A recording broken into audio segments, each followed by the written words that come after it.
Emosi atau kemarahan itu dari setan. Dan setan diciptakan dari api. Yang bisa memadamkan api,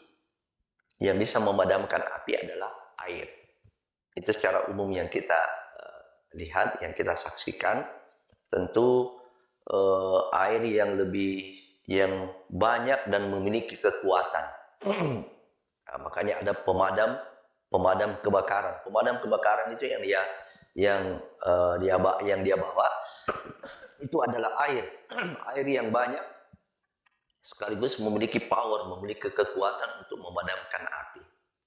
Nah, karena itu ketika terjadi kemarahan, suami marah, yang pertama kita lakukan, jangan juga kita menyulut itu api. Jangan juga kita membuat api dengan marah juga. Nah, tentu dia akan menjadi besar. Mari istri atau sebaliknya, kalau terjadi itu sebaliknya, bersikap sebagai air. Air yang memiliki kekuatan. Ya, pendingin, bagaimana dia mendinginkan. Apa yang dimaksud di sini? Dengar saja dulu. Ya, dengar saja dulu, dan ini memang membutuhkan latihan.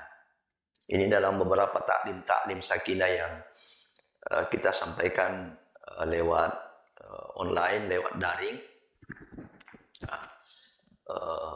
Kita sebutkan bahwa wanita itu memiliki potensi kata-kata, membuat kata-kata per hari itu sampai 20.000. Itu dalam kondisi normal.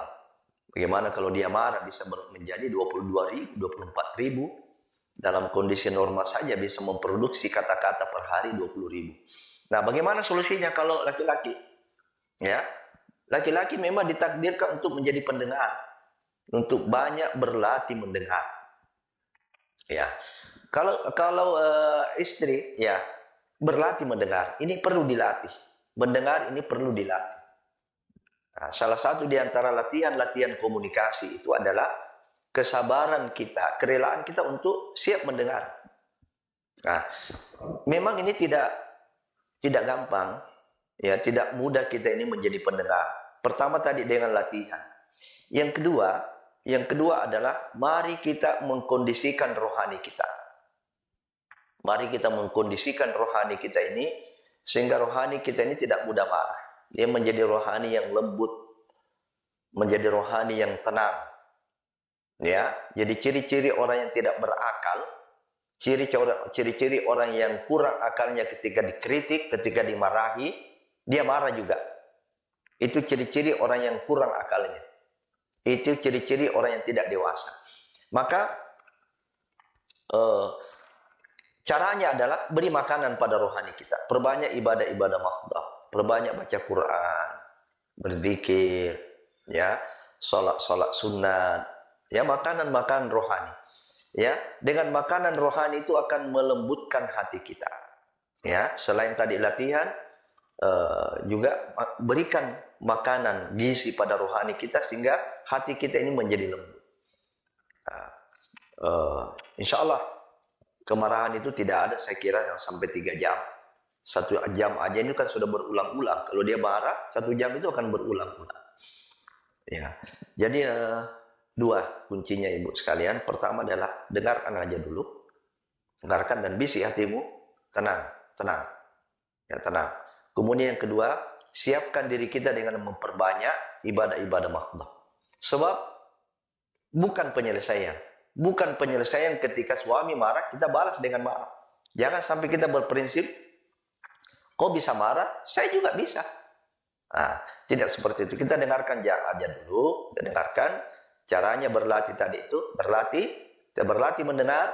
Kemudian yang kedua adalah kita kondisikan rohani kita dengan makanan-makanan rohani. Nanti sesudah itu baru kemudian kita coba selesaikan. Insya Allah kalau seperti ini, ya, suami senang. Sebab kemarahan itu adalah merupakan pelampiasan daripada sesuatu yang dia tidak senang. Jadi kalau dia sudah melampiaskan, jadi orang marah ini seperti orang yang mau muntah. Nah, kalau orang muntah diberikan saluran, diberikan kantong kresek, itu enak sesudah dia muntah. Tetapi kalau dia tidak diberikan kantong kresek, itu bahaya. Ya, itu bahaya. Kalau istri, kemarahan istri tidak didengar oleh suami, kantong kreseknya bisa ke Facebook, kantong kreseknya bisa ke tetangga, kantong kreseknya bisa ke majelis ibu-ibu, majelis taklim. Bayangkan dia cerita suaminya, padahal suaminya itu adalah pakaiannya sendiri.